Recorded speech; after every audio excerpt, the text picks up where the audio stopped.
પટ્ટા લાગી જાય, ચીકાસ, કાદવ, કીચડ, એટલે એ બધું કાળું જ હોય ને. એ તો એટલે જેમ જેમ આપણા કર્મ અશુભ વધારે, ચીકાસ વધારે, એમ એમ આપણા આત્માને બહાર એમાંથી કાઢવો મુશ્કેલ પડે. એટલે હવે એટલીસ્ટ એટલા ખરાબ સ્થિતિમાં તો આપણે કર્મોને લાવવા જ નહીં. हम इससे तो बच ही सकते हैं. हम अपने आप को इतने खराब कर्मों की स्थिति में ना ले जा पाए, इतना तो हम कर ही सकते हैं ना.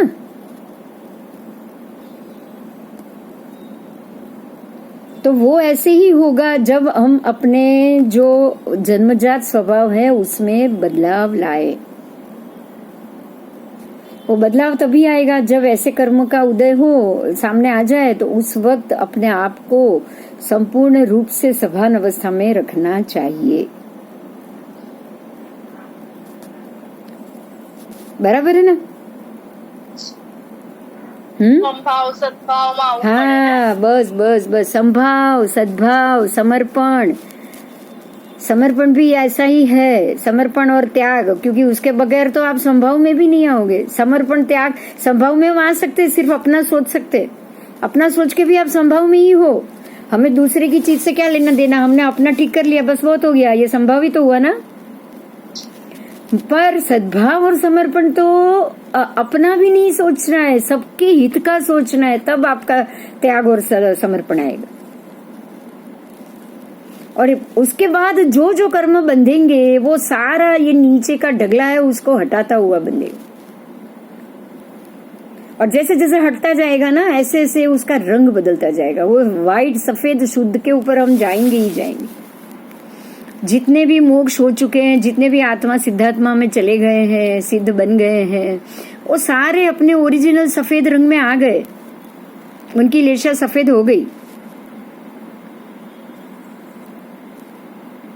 ये लोकांनी आभा ओली होय, व्हाइट होय.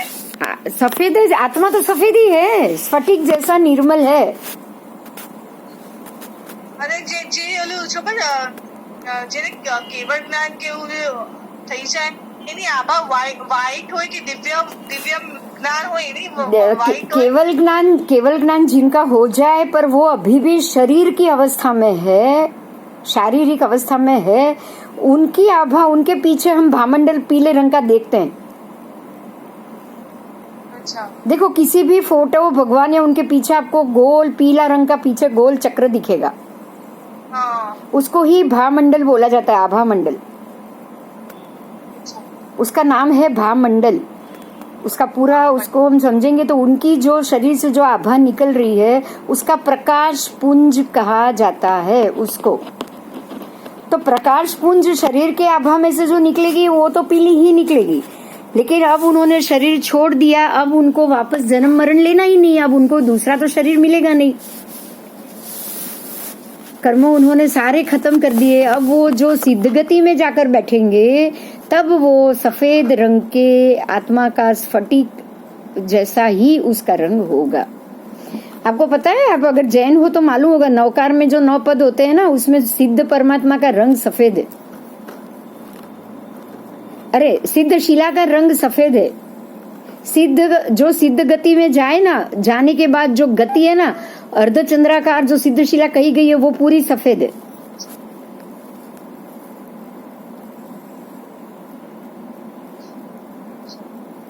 એમાં ઉપર જ્ઞાન દર્શન ચારિત્ર હોય ને, એમાં તો ઉપર ખાલી સિદ્ધ જ હોય. દર્શન જ્ઞાન ચારિત્રની ઉપર એ સિદ્ધ શિલા હોય અને ત્યાં સિદ્ધ ભગવાન.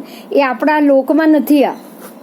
આપણે જ્યાં मनुष्य અને જ્યાં जन्म मरण जहाँ भी हो रहा है ना, वहां पर सिद्ध भगवान नहीं रहेंगे. वो तो एकदम ऊपर ऊपर ऊपर चलकर बैठ जाएंगे, क्योंकि उनको ये लोक में जन्म मरण नहीं लेना है. अपने जो ये पंच महाभूत का जो ये लोक है ना, जिसको पंच महाभूत कहा जाता है, जिसको षड द्रव्य कहा जाता है, वो द्रव्यात्मक लोक में सिद्ध भगवान फिर आएंगे ही नहीं.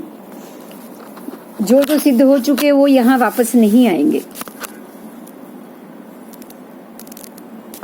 ऐसी अवस्था में जाना है ना. હા શું અમારી નથી જતો હવે. है ना, अब ऐसी अवस्था में ही जाएंगे। बस ऐसे ही ध्यान करेंगे, संभाव में आएंगे, त्याग समर्पण में जाएंगे तो अपने आप सारे कर्म खपते जाएंगे। હા તલવારની ધાર પર ચાલવું પડે એની માટે हाँ बस बस બસ बस આ 20 વર્ષ છે પૈસા છે તલવારની ધાર પર ચાલવો તો થાય हाँ हाँ साची बात है। कारण के 5 नहीं तो 84 लाख योनि फिर से भटकना पड़ेगा अगर नहीं चले तो। अगर हम नहीं चले ना तो हमको वापस 84 लाख योनि जीव योनि भटकनी पड़ेगी। उसके बाद तो पता नहीं ऐसी बुद्धि वापस कब आएगी। આવા ગુરુઓ બી બड़ा મુશ્કેલ છે ને પણ अरे उसके लिए भी तो कुछ तो तब किए होंगे तभी तो मिलते हैं ना सब। आप सब भी तो मिलना मुश्किल नहीं है क्या मेरे लिए? हाँ? करण करावण अनुमोदन। તો જે ગુરુ માટે નિકાચિત બંધન બાંધી નાખીએ हाँ बस अब हमको ऐसा निकाचित बंधन बांधना है कि भव भव यही धर्म यही कर्म खपाने की यही ज्ञान की परंपरा मिले। बस ये निकाचित जरूर बांधना है, क्योंकि ये निकाचित बांधोगे तो आपको यही जन्म में अगले जन्म में ऐसे ही ज्ञान की परंपरा आपके सामने आएगी और उसी के ऊपर आप चल पाओगे, है ना। शुभ भी निकाचित होना चाहिए। ये तीर्थंकर नाम कर्म निकाचित है। तीर्थंकर नाम कर्म जो भी निकाचित, जो ज्यादा निकाचित पुण्य करेंगे उसको तीर्थंकर नाम कर्म बांधना ही बांधना है। 24 तो बांधेंगे। पूरे काल चक्र में से 24 लोग तो ऐसे निकलेंगे ही निकलेंगे। तो बस ऐसे ही हम सोचते जाए और आगे चलते जाए। बाकी की 3 लेशे हम अगले क्लास में करेंगे जो शुभ है। હા ઠીક છે હરિઓમ हाँ જય શ્રી ठीक है। हरिओम जय जिनेन्द्र। हरिओम।